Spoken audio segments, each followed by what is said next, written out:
राजा नाम का एक लड़का बहुत दिन से सरकारी नौकरी की तैयारी कर रहा था।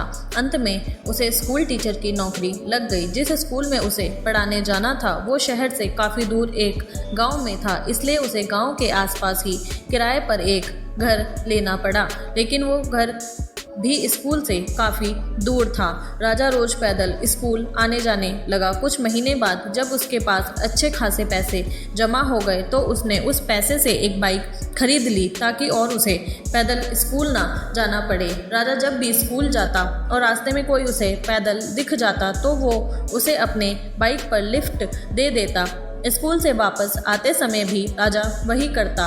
ऐसा एक भी दिन न हो जिस दिन उसने किसी को अपने बाइक पे बिठाए बिना स्कूल गया हो या फिर वापस अपना घर आया हो। उससे जितना हो सकता वो सबकी मदद करने की कोशिश करता। एक दिन जब राजा स्कूल से घर जा रहा था तो उसे एक आदमी रास्ते पर अकेले पैदल चलता दिखा। उसने रोज की तरह उस आदमी के पास जाकर बोला कि आप मेरे बाइक पर बैठ जाइए, मैं इसी रास्ते से जा रहा हूँ, आपको आगे छोड़ दूँगा। वो आदमी खुशी खुशी बैठ गया।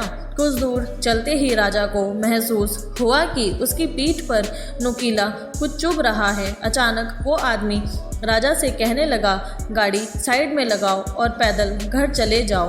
उस आदमी के पास एक बड़ा सा चाकू था। राजा डर गया और गाड़ी रास्ते के साइड में लगा दी। फिर वो आदमी बाइक लेकर चला गया और राजा भी अपने किस्मत को कोसते कोसते घर जाकर सो गया।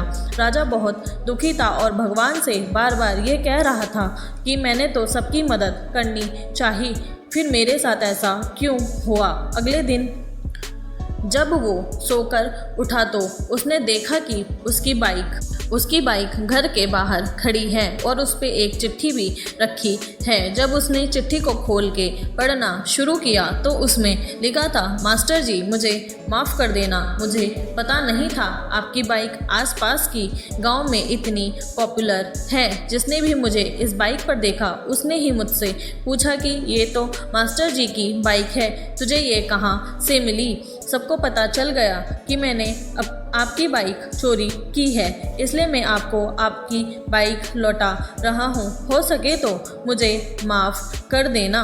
इस चिट्ठी को पढ़ने के बाद राजा बहुत खुश हुआ और भगवान का धन्यवाद किया। उसे ये विश्वास हो गया कि भगवान हमेशा अच्छे के साथ अच्छा ही करते हैं। सीख, इस छोटी कहानी से ये सीख मिलती है कि हमेशा दूसरों की मदद करते रहो, भगवान आपके साथ गलत नहीं होने देगा।